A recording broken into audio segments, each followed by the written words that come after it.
Todo tiene un ciclo. Hay un inicio, un transcurrir y un ocaso. Las flores, las plantas, los animales y los humanos nacen, se desarrollan y mueren. Las gotas de agua, en cambio, nacen, se desarrollan, pero no mueren. En el mundo hay agua dulce y salada, en estado sólido, líquido y gaseoso. Hay agua en el aire, agua en el suelo e incluso debajo de él. Hay agua por todas partes.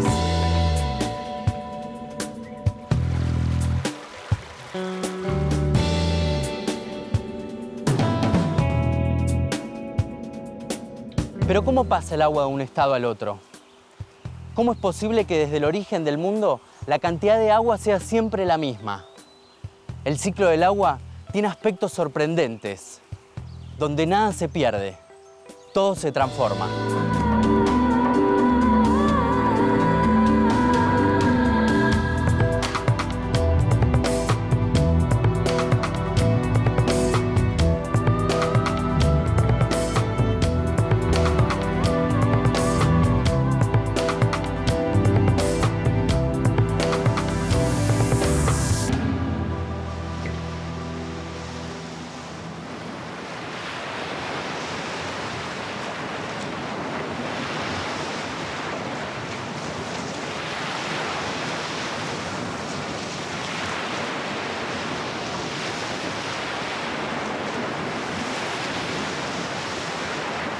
El agua que tomamos a diario, la que está en los ríos, la que penetra debajo del suelo, es la misma que en algún momento fue parte de las profundidades del océano. El ciclo del agua se inicia en los mares. Ahí empieza un camino que sigue en el cielo.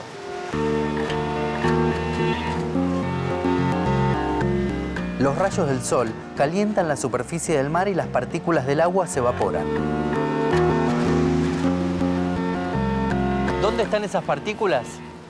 En el aire. Como si fuera un acto de magia, el agua desaparece hasta que ese vapor se condensa y forma una nube llena de agua.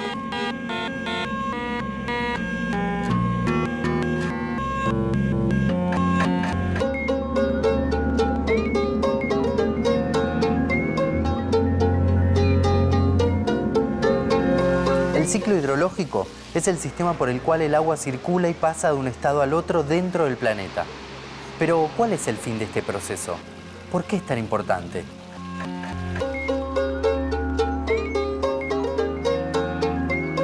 Federico, ¿por qué se dice que el ciclo del agua es un sistema cerrado? Fundamentalmente porque el agua está contenida en el planeta, no sale ni entra agua. ¿Y desde el origen de la Tierra la cantidad de agua es siempre la misma? Se estima que sí. Se estima que sí. El ciclo del agua se encarga fundamentalmente de redistribuir calor. ¿Qué queremos decir cuando hablamos de redistribuir calor a lo largo del planeta? Bueno, en las zonas tropicales, a lo largo de todo el Ecuador, en el planeta, hay una mayor concentración de la energía que llega del Sol. En cambio, en las zonas polares, tanto Polo Sur como Polo Norte, hay un déficit de energía. Entonces, el sistema climático se pone en funcionamiento para redistribuir todo este calor. Como si compensara de un... Exactamente. Y busca compensar el exceso de calor en los trópicos, llevarlo a los polos.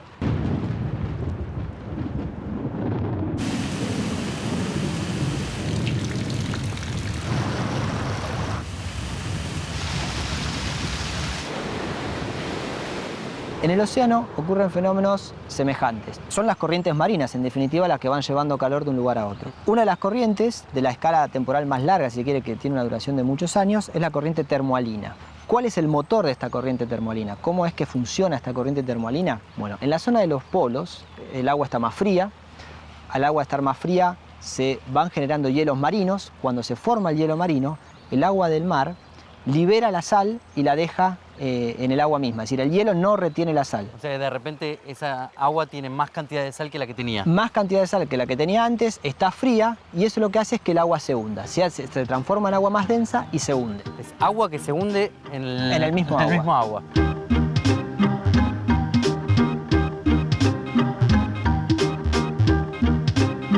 Lo que vamos a ver acá es intentar armar una respuesta práctica para ver por qué el agua se hunde.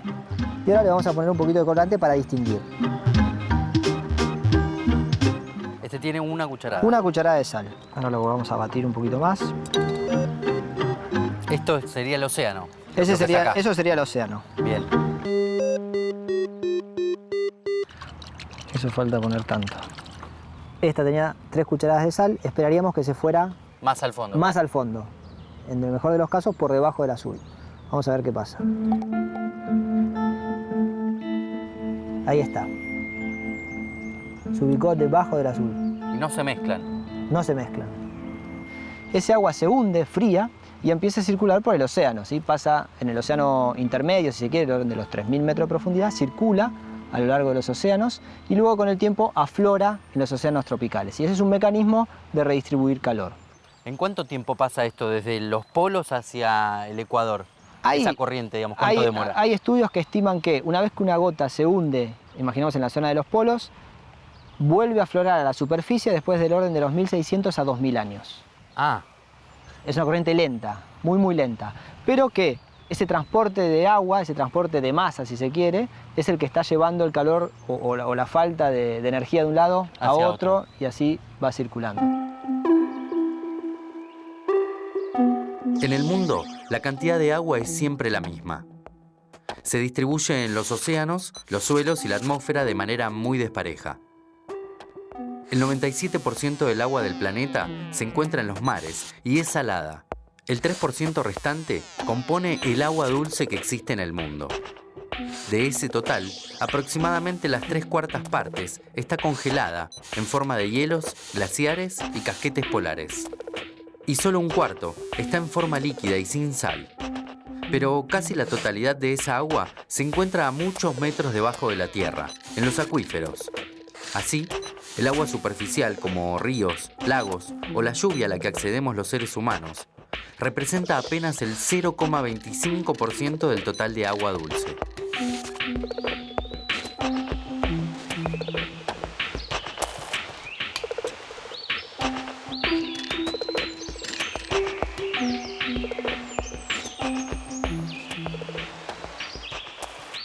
En la atmósfera se encuentra una parte ínfima del total de agua que hay en el planeta.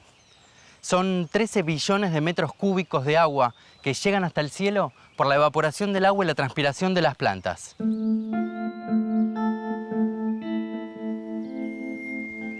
Cuando el agua se evapora parece que se fumara en el aire. Pero aunque apenas lo notamos, hay millones de moléculas de agua suspendidas a nuestro alrededor.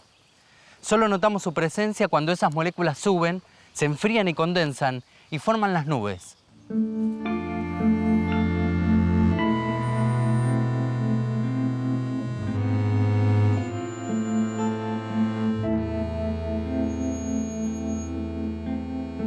El viento empuja esas nubes y las masas de aire húmedo sobre el continente. Cuando las nubes se tornan demasiado pesadas, el agua cae en forma de granizo, de nieve o de lluvia.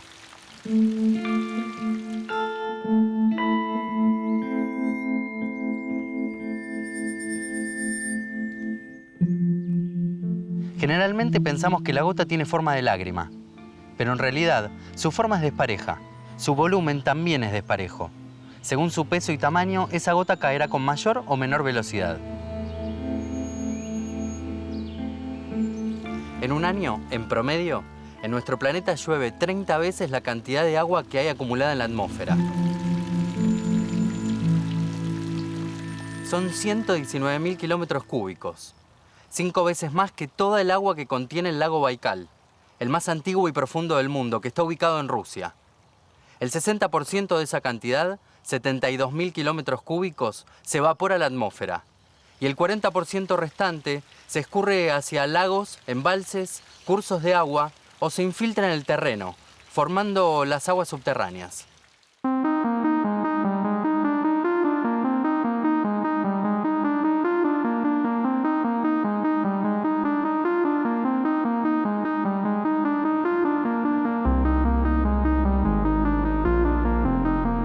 Estoy a 3.500 metros de altura sobre el nivel del mar, en Jujuy. Es uno de los paisajes más imponentes del norte argentino. En este lugar se produce un fenómeno de la naturaleza muy llamativo.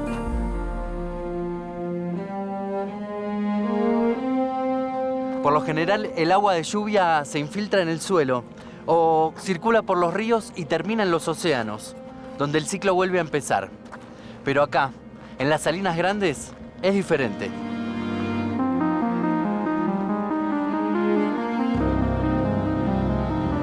Debajo de mis pies también hay agua. Agua turquesa. Un tesoro escondido en el medio de la puna. El agua que está acá pertenece a lo que se denomina cuenca endorreica, que son aquellas cuyas aguas no tienen salidas a los mares. En este lugar no hay río cerca por donde se escurra el agua. Por eso hay dos formas de que toda el agua retenida se vaya. Una es por la infiltración en el suelo.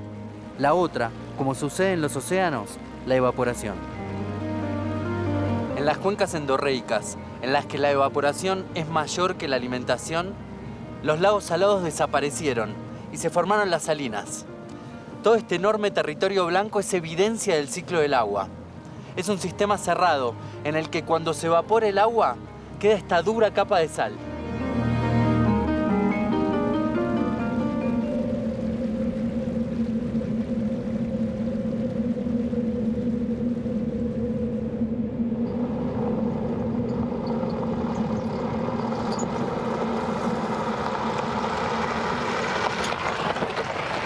Estoy llegando al paraje La Cieneguita, a 110 kilómetros de Mendoza capital.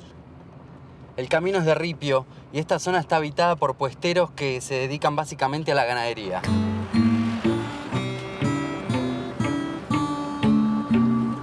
A principios de 2013 se produjo un gran hallazgo.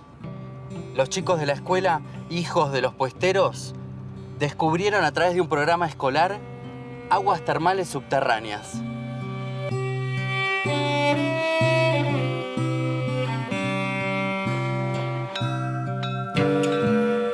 ¿Cuál fue el descubrimiento que hicieron, el hallazgo? ¿Qué es lo que encontraron? Encontramos agua termal en la escuela y después empezamos a tomar las medidas con la seño Betty y la seño Neri y aunque fuera lo más frío que hubiera, el agua igual salía caliente.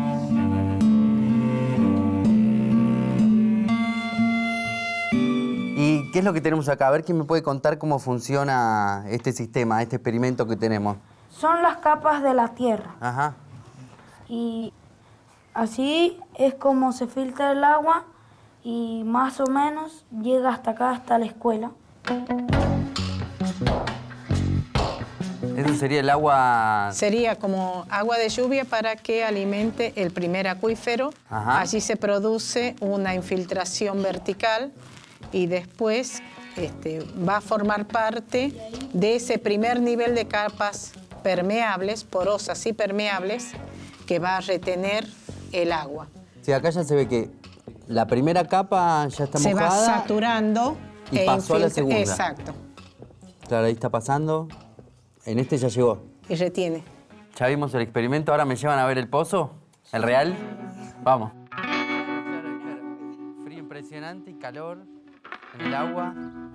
Aqueles, ¿no? Allá la represita. ¡Ah, pusieron el tanque! ¡Ah, eso no lo... ¡Sí! ¿Lo destapamos? Eso.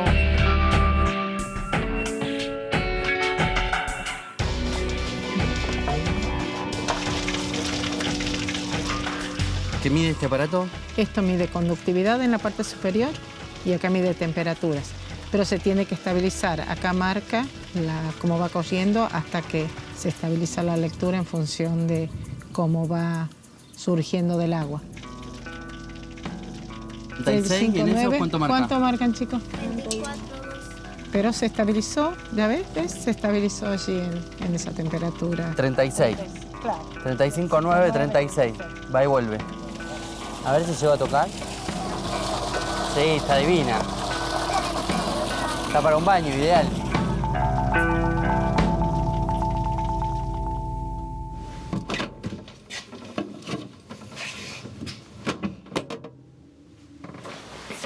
El agua es el único compuesto químico del planeta que puede encontrarse naturalmente en los 3 estados. Al superar los 0 grados, el hielo pasa a estado líquido y al calentarse hasta los 100, pasa a ser vapor.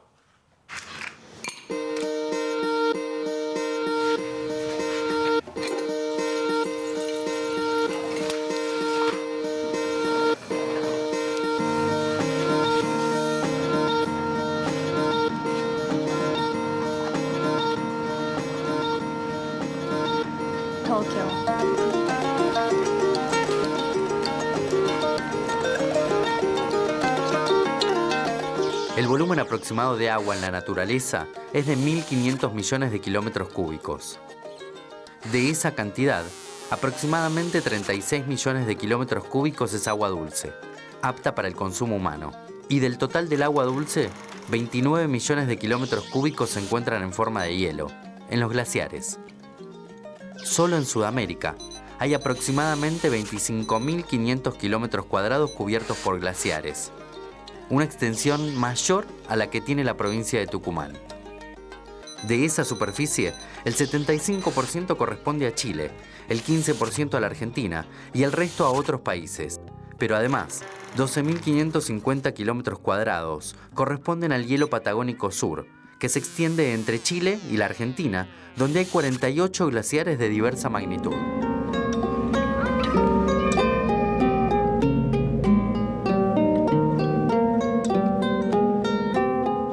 Estoy en el glaciar Perito Moreno, un lugar único en el mundo donde se produce uno de los fenómenos más fascinantes de la naturaleza. En este lugar majestuoso, el hielo como un gigante nos recuerda todo el tiempo que los seres humanos somos apenas una parte diminuta de este planeta. Estar acá es una sensación inigualable. Los glaciares son enormes reservorios de agua dulce. Almacenan agua en invierno en forma de nieve y en verano la liberan hacia los lagos y los océanos.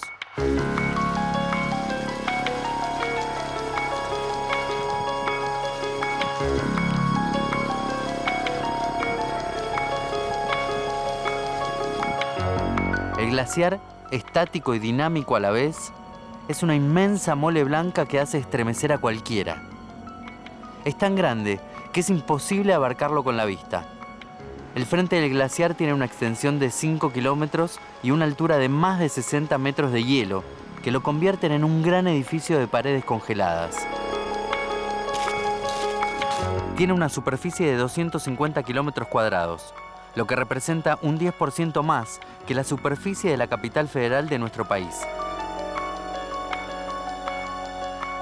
Juan Carlos, ¿qué es un glaciar?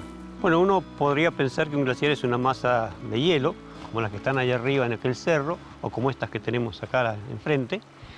Exigimos para que una masa de hielo sea un glaciar, no solamente que sea una masa de hielo, sino que sea natural, que provenga de la nieve, y que presente o tenga evidencias de haber tenido movimiento.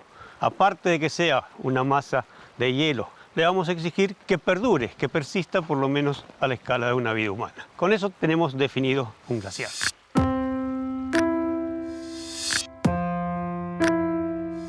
¿Y cómo se forman los glaciares?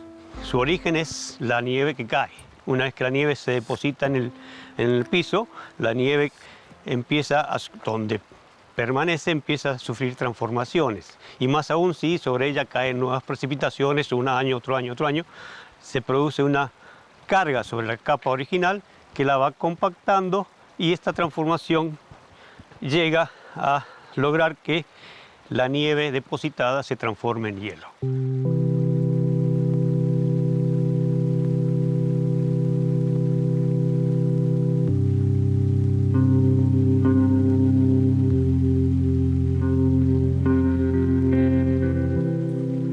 Juan Carlos, ¿por qué el agua en estado sólido es más liviano que en estado líquido? El agua, como algunas otras pocas sustancias, al solidificarse aumenta su volumen, con lo cual es menos denso. Esto tiene que ver con la distancia entre las moléculas y átomos en un estado y en el otro. En la generalidad, cuando pasa del estado líquido al estado sólido, las distancias intermoleculares disminuyen. En el agua, por el contrario, esas distancias se hacen más grandes.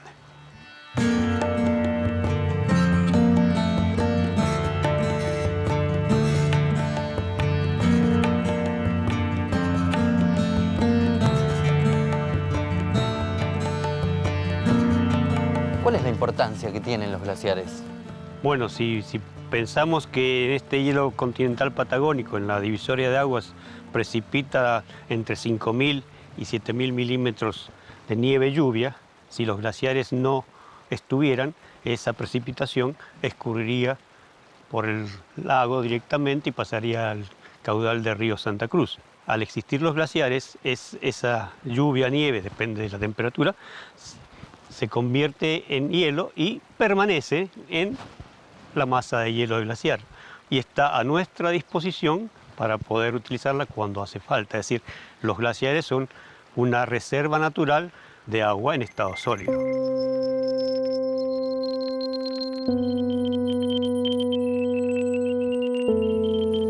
El Perito Moreno es uno de los pocos glaciares que aún mantienen su ciclo de retroceso y avance. La mayoría de los glaciares patagónicos están disminuyendo su caudal, producto del cambio climático.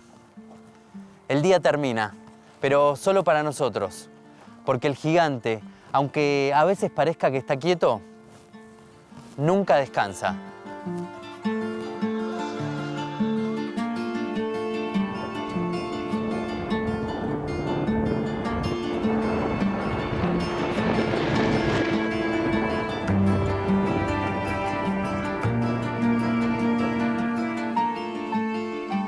Un glaciar que transpira ante los rayos del sol. Un río caudaloso por el que circula agua cristalina con tanta potencia como si estuviera viva. Gotas que en el aire adoptan extrañas formas hasta desvanecerse en el suelo.